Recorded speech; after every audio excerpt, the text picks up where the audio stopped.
মুহূর্তের আবহাওয়ার গুরুত্বপূর্ণ খবর। আজ ২৮শে আগস্ট বুধবার। আজ আমাদের রাজ্যে মাঝারি বৃষ্টির সতর্কবার্তা। আজ ভারী বৃষ্টির সতর্কবার্তা নেই। বন্ধুরা, আজ হালকা মাঝারি বৃষ্টির সতর্কবার্তা, বজ্রবিদ্যুৎ সহ হালকা মাঝারি বৃষ্টিপাত হতে পারে দক্ষিণবঙ্গের অনেক কটি জেলাতে।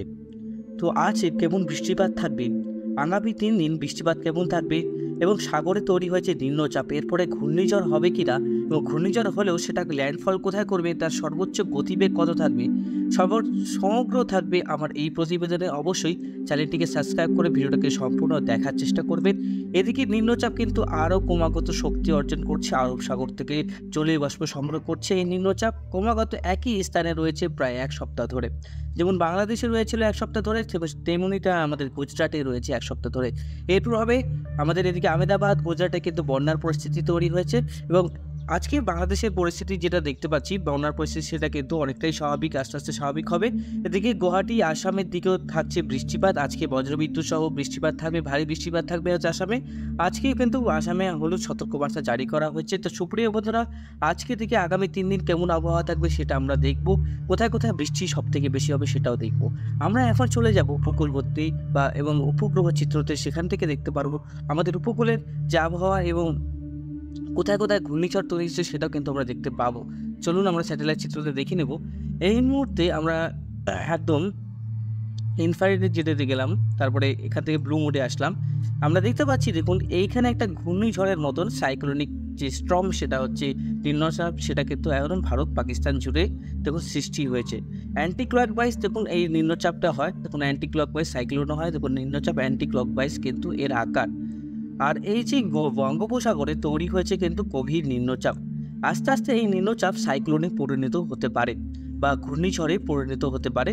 আপনারা যারা উপকূলবর্তী এলাকা থেকে দেখছেন তারা সবসময় সর্বদা একটু সচেতন থাকবেন এবং নিরাপদ স্থানে থাকার চেষ্টা করবেন। অবশ্যই চ্যানেলগুলোর ভিডিওগুলো সবসময় দেখার চেষ্টা করবেন, একটু টাইম করে দেখবেন। এদিকে ঢাকা, কুমিল্লা, আগরতলা, স্নাহাবাগ, ফরিদগঞ্জ, বরিশাল, মাথাবেড়িয়া, কিশোরগঞ্জ, মৌলভীবাজার, রাখাই, এইসব অঞ্চলে কিন্তু বিক্ষিপ্তভাবে বৃষ্টিপাত থাকছে।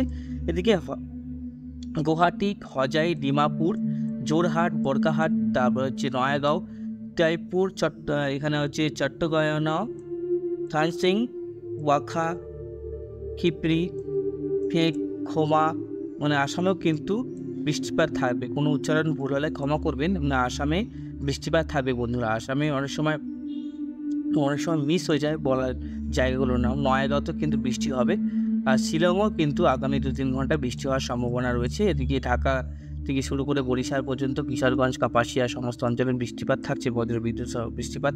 আমাদের দক্ষিণবঙ্গ পরিষ্কার আর উত্তরবঙ্গ পরিষ্কার। আজ এবং 2-3 দিন কিন্তু প্রবল গরম থাকার সম্ভাবনা রয়েছে, কারণ জলীয় বাষ্প প্রবেশ করবে না আমাদের ভারতবর্ষে সেভাবে, যেহেতু নিম্নচাপ, গভীর নিম্নচাপ হয়েছে। এবং সাউথ কোরিয়াতে তৈরি হয়েছে ঘূর্ণিঝড়, খুব ভয়ানক ঘূর্ণিঝড়, সেটা আপনাদেরকে দেখাবো। অনেক ভয়ঙ্কর ঘূর্ণিঝড়, যার ঘন্টায় 250 কিলোমিটার থেকে 300 কিলোমিটার প্রতি ঘন্টা কিন্তু আছড়ে পড়তে পারে সাউথ কোরিয়ার এবং জাপানের দিকে। মানে প্রথমে সাউথ কোরিয়াতে তৈরি হবে, তারপরে আস্তে আস্তে কিন্তু সেই নিম্নচাপ হয়ে জাপানে প্রবেশ করার সম্ভাবনা রয়েছে। আর আমরা এদিকে দেখব আজকে কেমন বৃষ্টিপাত হবে সেটা পরিমাপ করব। আমরা আজকে দেখতে পাচ্ছি বিক্ষিপ্তভাবে মাঝারি থেকে হালকা বৃষ্টিপাত হবে দক্ষিণবঙ্গের এলাকাগুলোতে। আজকে থেকে রাজ্যগুলোতে আমাদের বৃষ্টিপাত কিন্তু কমবে। আমাদের দক্ষিণবঙ্গ বৃষ্টিপাত কমবে, বাংলাদেশেও কিন্তু বৃষ্টিপাত কমবে, এটা জানিয়ে রাখি। অবশ্যই সবার জানার একটা এসেছিল যে বৃষ্টিপাতটা কবে কমবে, নাগারে বৃষ্টি হচ্ছিল।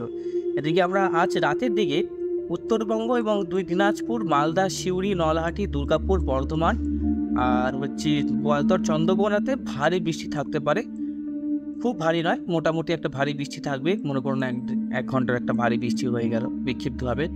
সিউড়িতেও হবে, দুর্গাপুরে হবে, কাটোয়াতে হবে, নলহাটিতে হবে, মালদাতে হবে, আজিমগঞ্জে হবে, নবাবগঞ্জে হবে, ধুলিয়ানে হবে, জঙ্গিপুরে হবে, বহরমপুরে হবে, তারপরে হচ্ছে খড়গ্রাম, বর্ধমান, লাভপুর সমস্ত অঞ্চলে কিন্তু বৃষ্টিপাত হবে। মুর্শিদাবাদ ডিস্ট্রিক্টও হবে, আমাদের 2 দিনাজপুর ডিস্ট্রিক্টও হবে। এদিকে বাংলাদেশের রংপুরে হওয়ার সম্ভাবনা রয়েছে। এদিকে আমরা দেখতে পাচ্ছি কলকাতা সহ দক্ষিণবঙ্গে 29 তারিখ কালকে বিক্ষিপ্তভাবে মাঝারি বৃষ্টি থাকবে। কালকে 29 তারিখ, কালকে হচ্ছে বৃহস্পতিবার।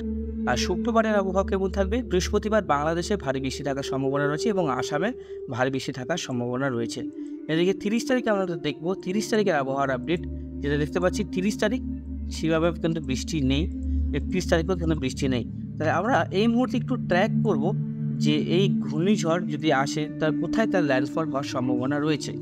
তো ঘূর্ণিঝড় যদি আসে, সবার একটা কোশ্চেন আছে, ঘূর্ণিঝড় আসবে কি না, সত্যিই আসবে কি না, কতটা শতাংশ তার সম্ভাবনা রয়েছে আমরা দেখতে পাচ্ছি। দেখুন, এটা হচ্ছে 29 তারিখ থেকে শক্তি অর্জন করবে বঙ্গোপসাগরে, ঠিক উড়িষ্যা উপকূলে। এই উড়িষ্যা উপকূলে ঘন্টায় তখন 67 কিলোমিটার তার গতিবেগ থাকবে। আস্তে আস্তে যখন এই 29 তারিখ একটু দুপুরের দিকে যাব বা বিকেলের দিকে যাব, তখন এই নিম্নচাপটা আস্তে আস্তে একটু শক্তি অর্জন করবে, আবার ক্ষয় করবে। 30 তারিখে পুরোপুরিভাবে সে শক্তি অর্জন করবে আবারও। 30 তারিখ নাগাদ তার ঘন্টায় 70 থেকে 80 কিলোমিটার থাকার সম্ভাবনা রয়েছে। 31 তারিখ নাগাদ যেটা সম্ভাব্য ল্যান্ডফল, সেটা ভুবনেশ্বর হওয়ার সম্ভাবনা আছে। ভুবনেশ্বর শ্রীক্লমের মাঝখানেই তার ল্যান্ডফল হওয়ার সম্ভাবনা আছে নিম্নচাপের।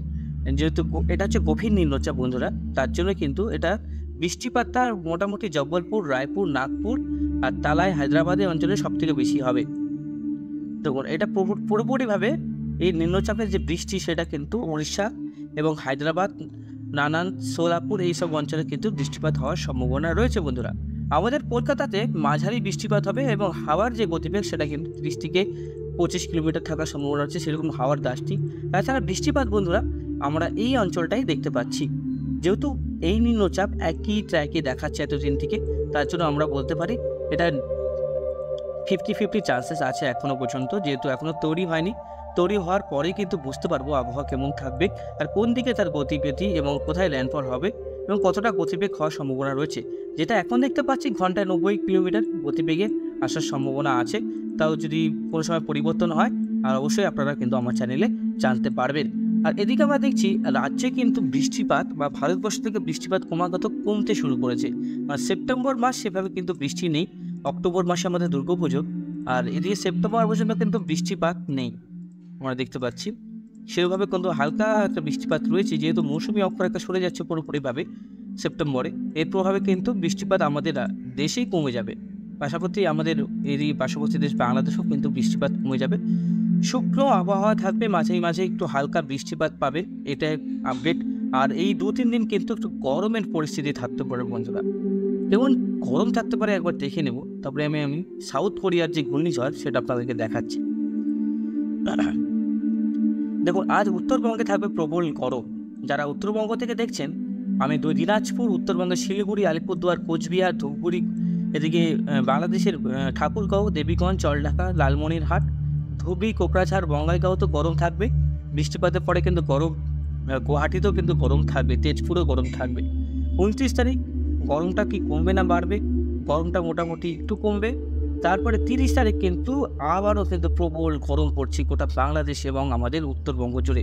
তখন কিন্তু দক্ষিণবঙ্গে অতটা গরম কিন্তু থাকবে না, যেটা আপডেট থাকছে। বাংলাদেশের দক্ষিণ পর্যন্ত গরমটা থাকছে, বরিশাল পর্যন্ত কিন্তু 30 তারিখে হাই অ্যালার্ট থাকছে গরমের, কারণ প্রচণ্ড হিউমিডিটি হবে। আর আমি আপনাদেরকে আপডেট দিয়ে রাখছি, উত্তরবঙ্গে লাগাতার কিন্তু এখন প্রবল গরমে বিপর্যস্ত হবে উত্তরবঙ্গ। উত্তরবঙ্গের জন্য একটা খারাপ খবর, যেটা উত্তরবঙ্গের জন্য বলছি, যারা উত্তরবঙ্গ থেকে দেখছেন সেখানে কিন্তু এখন প্রচণ্ড রোদ থাকবে। যারা বাইরে বেরোচ্ছেন, ডিহাইড্রেশন যাতে না হয় অবশ্যই সেই দিকটা নজর রাখবেন। বাইরে কাজ করবেন, সঙ্গে সঙ্গে জল পান করবেন, কারণ গরমটা কিন্তু উত্তরবঙ্গের জন্য প্রচণ্ড থাকছে। আপনারা কিন্তু সতর্ক থাকবেন, সাবধান থাকবেন। অবশ্যই আপনারা আবহাওয়ার চ্যানেলের প্রতি নজর রাখবেন। প্রতিনিয়ত সঠিক আপডেট পাওয়ার জন্য আমাদের চ্যানেলে অবশ্যই আসবেন। শুকনো আবহাওয়া থাকবে আমাদের উত্তরবঙ্গে এবং উত্তর দিনাজপুর, দক্ষিণ দিনাজপুরে শুকনো আবহাওয়া থাকবে। এই শুকনো আবহাওয়া প্রায় অনেক দিনই চলার সম্ভাবনা রয়েছে। বৃষ্টিপাত কিন্তু রাজ্য থেকে ক্রমশ এখন থাকবে না, বৃষ্টিপাত চলে যাবে আস্তে আস্তে। বৃষ্টিপাত কিন্তু অনেকটাই কমে যাবে, যেটা বৃষ্টিপাত সামান্য যে অনুপাতিক বৃষ্টিপাত আমরা যদি দেখি সেটা কিন্তু অনেকটাই কম। আগামী 2-3 দিন যা বৃষ্টিটা হবে সেটাই। তাছাড়া দেখুন, আগামী 6 তারিখ পর্যন্ত বৃষ্টির যে পরিমাপ সেটা উত্তরবঙ্গেতেই থাকছে। উত্তরবঙ্গে কেন থাকছে? 2-3 দিন একটু বৃষ্টিটা থাকবে রাতের দিকে, কিন্তু সকালের দিকে থাকবে প্রবল গরম। দেখুন, 100 মিলিমিটার বৃষ্টি কিন্তু হবে না এত দিনে, প্রায় 10 দিনে। 100 মিলিমিটার কি 50 মিলিমিটারও হবে না বৃষ্টি, যেটা আমরা দেখতে পাচ্ছি। হ্যাঁ, 44 মিলিমিটারও ধরে রাখুন, 44 মিলিমিটার এখন দেখাচ্ছে, এটা পরিবর্তন আসবে। ধরে রাখুন না বৃষ্টিপাত প্রায় 24-25। এই যে নিম্নচাপ, এই নিম্নচাপে যে বৃষ্টিটা গাঢ় যে গোলাপি রং দেখতে পাবেন, এটা হচ্ছে বৃষ্টির পরিমাপ। এইখানে দেখুন বৃষ্টিপাত কত হবে না, করে দেখে বৃষ্টিপাতটা একটু মূলত বেশি হবে আমি বলে রাখি। সিলেট, চটকবাজার, ফানেরবাগ, জগন্নাথপুর, এটা বাংলাদেশের কমলগঞ্জ, ডিমাপুর, জিয়াগঞ্জ, আর এদিকে ত্রিপুরাতেও কিন্তু মোটামুটি ভারী বৃষ্টি থাকা, শিলচরে ভারী বৃষ্টি থাকবে, ঠিক আছে। আর এই অঞ্চলটায় যেটা আমরা দেখলাম ঘূর্ণবর্ত যেটা আছে, সেটা কিন্তু দক্ষিণবঙ্গ কিন্তু পাশ পেরিয়ে উড়িষ্যা উপকূলে চলে আসবে। আমাদের রাজ্যে ঘূর্ণিঝড়ের এখনও কোনো সতর্কবার্তা আমি আর দিচ্ছি না, কারণ এই ঘূর্ণিঝড়ের যে ট্র্যাক সেটা অবশ্যই যদি চেঞ্জ হয় তবে আমি ঘূর্ণিঝড়ের কথা বলবো। তাছাড়া কিন্তু আমি গভীর নিম্নচাপই বলি। তাছাড়া সেরকম কোনো পরিবর্তন নেই আমাদের ভারতবর্ষের ওয়েদার আপডেটে। আর এদিকে আমরা যদি একটা জিনিস ট্র্যাক করে দেখি, ভয়ানক একটা ঘূর্ণিঝড় তৈরি হয়েছে। আপনারা দেখলে বলবেন যে এতটা ভয়ানক ঘূর্ণিঝড় সহজে কিন্তু দেখা যায় না বন্ধুরা এই সময়টায়। আর এই যে একটা জিনিসটা আপনি দেখতে পাচ্ছি যে এই যে নিম্নচাপ ঠিক বঙ্গোপসাগর থেকে তৈরি হয়ে আমাদের দক্ষিণবঙ্গে বাংলাদেশ উপকূল হয়ে ঠিক ঝাড়খণ্ডের উপর দিয়ে হয়ে গোয়ালিয়র, দিল্লি হয়ে যোধপুর হয়ে ঠিক রাজস্থানে কিন্তু এতদিন অবস্থান করছে।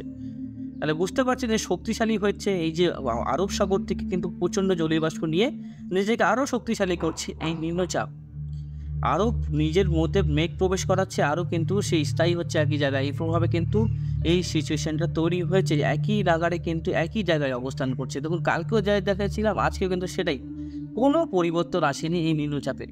নিম্নচাপের পরিবর্তন আসবে সেটা কিন্তু 29 তারিখ থেকে। 29 তারিখ থেকে সে একটু সরবে, সরে 30 তারিখে পুরোপুরিভাবে আরব সাগরে চলে যাবে, আরও 2 দিন থাকবে আমাদের ভারতবর্ষে।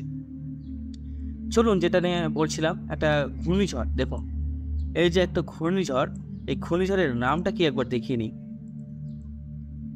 সেটা হচ্ছে এই ঘূর্ণিঝড়ের নাম হচ্ছে হেক্টর, মনে হয় হেক্টর না গ্রিমা। দেখুন এখানে সবগুলোর নাম আমি আপনাদেরকে দেখে দিচ্ছি, কতগুলো ঘূর্ণিঝড়, হেক্টর, ফণী, তারপরে এদিকে আর দিকে যেটা এখন দেখলাম অনেকগুলো ঘূর্ণিঝড় তৈরি হয়েছে দেখুন আমাদের এখন সাগরে। সানশাইন, এটার নাম হচ্ছে টপিক্যাল ক্যাটাগরি, এটা হচ্ছে নাম দিয়েছে সানশেন। এই হচ্ছে ঠিক সাউথ কোরিয়ার সানশেন বলে এই ঘূর্ণিঝড় আসছে। এই সানশেন বিপর্যস্ত, কিন্তু প্রবল বিপর্যস্ত ঘটাবে ঠিক এই উপকূলবর্তী এলাকাটা, তছনছ করে দেবে এই উপকূলবর্তী এলাকায়। যারা দেখতে পাচ্ছেন তারা দেখতে পাচ্ছেন ঘন্টায় 200 কিলোমিটার ঘন্টায় ঘুরছে, ভাবতে পারছেন এর গতিবেগ 200 থেকে 250 কিলোমিটারও হয়ে যাচ্ছে কোনো কোনো সময়। আরও শক্তি বাড়াবে এই সানশেনের যে গতিপথ সেটা দেখলাম, দেখুন কতটা বড় আকারের ঘূর্ণিঝড়, প্রায় 250-300 কিলোমিটারের ঘূর্ণিঝড় সানশেন বা টর্নেডো বলুন, ওখানে আবার টাইফুন বলবে সাউথ কোরিয়াতে হয়তো। এদিকে আমরা দেখতে পাচ্ছি দেখুন এই ঘূর্ণিঝড় আস্তে আস্তে ঠিক এই জায়গাটা প্রবেশ করবে। ঠিক এই যে দ্বীপটা আছে না, সেবি বলে দ্বীপটা, এই সেবি দ্বীপটা মনে হয় আর থাকবে না। ওখানে গাছপালা সব শেষ হয়ে যাবে, পশু পাখি যা থাকবে সব শেষ হয়ে যাবে, কারণ এইখানে সানশেনের প্রভাবে প্রবল সমুদ্রের জলোচ্ছ্বাস হবে, গোটা এই দ্বীপটা ডুবে যাওয়ার সম্ভাবনা আছে। ঘন্টায় সানশেন এই 100-200 কিলোমিটার গতিবেগে ঘুরছে, তাই এটা ভাবতে পারছেন যে কতটা শক্তিশালী এই সানশেন। আস্তে আস্তে কিন্তু সানশেন যেটা আমরা দেখতে পাচ্ছি 150 কিলোমিটার গতিবেগে আছড়ে পড়ে আস্তে আস্তে কিন্তু গোটা সাউথ কোরিয়া থেকে যাওয়ার পথে কিন্তু একটু বাঁক নিয়ে জাপানের দিকে যাবে। আবার জাপানে বিপর্যস্ত হবে। তখন জাপানে এই যে টাপুগুলো রয়েছে, যে জায়গাগুলো রয়েছে জাপানের নিচে, এই টোকিওর কাছাকাছি গিয়ে কিন্তু সে অনেকটাই শক্তি হারাবে, টোকিওতে প্রবেশ করতে পারবে না, যেহেতু আগে কিন্তু সে ক্ষমতা হারিয়ে দেবে। তো এই সানশেন কিন্তু বিপর্যস্ত। বিভিন্ন কিন্তু এখানে সাউথ কোরিয়া থেকে শুরু করে ভুসান, এই ভুসানের বলে এই ভুসান জায়গা নিয়ে কিন্তু অনেক মুভি তৈরি হয়েছে সাউথ কোরিয়ার। যারা দেখতে পাচ্ছেন ভুসান, ট্রেন টু ভুসান বলে একটা মুভি তৈরি হয়েছে, খুব দারুণ মুভিটা, আপনারা দেখেছেন হয়তো, ট্রেন টু ভুসান। এই ভুসান কিন্তু সাউথ কোরিয়ার এক জায়গা। এই সাউথ কোরিয়াতে কিন্তু প্রচুর বই আমরা এখন দেখতে পাই, খুব ভালো ভালো মুভি তৈরি করে সাউথ কোরিয়া, যেটা হিন্দিতে ডাবিট করা হয় বা বেঙ্গলিতে কিন্তু এখন ডাবিট করা হয়নি, হিন্দিতে বেশিরভাগ ভালোই লাগে। এদিকে কিন্তু দেখতে পাচ্ছি জলীয় বাষ্প সেরকমভাবে প্রবেশ করতে পারছে না। তো বন্ধুরা, যেটা আপনাদেরকে দেখালাম, টেম্পারেচার কিন্তু অনেকটাই হাই লেভেলে থাকবে উত্তরবঙ্গে। তো বুঝতেই পারছেন, আপনারা কিন্তু সাবধান থাকবেন, সতর্ক থাকবেন। টেম্পারেচারের দিকে যেটা বলছি বন্ধুরা, টেম্পারেচার কিন্তু উত্তরবঙ্গের দিকে একটু লাগাম ছাড়াও হতে চলেছে। আস্তে আস্তে দক্ষিণবঙ্গ দিকে কিন্তু টেম্পারেচারটা অনেকটাই পরিবর্তন আসবে। প্রায় 35 থেকে 38 ডিগ্রি সেলসিয়াসের কাছাকাছি চলে যাচ্ছে তাপমাত্রা।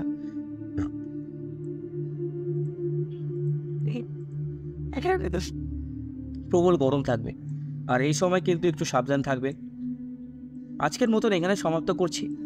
সেভাবে কিন্তু বৃষ্টিপাত এখন হবে না, মাঝে মাঝে বিক্ষিপ্তভাবে বৃষ্টি হবে। অবশ্যই আপনাদের জেলার আবহাওয়ার পরিস্থিতি জানান, আমি অবশ্যই আপনাদেরকে জানাবো। ধন্যবাদ বন্ধুরা, সবাই ভালো থাকবেন, সুস্থ থাকবেন। আজকের মতন এখানে সমাপ্ত করছি, আবার আসবো কালকের আপডেট নিয়ে। ধন্যবাদ।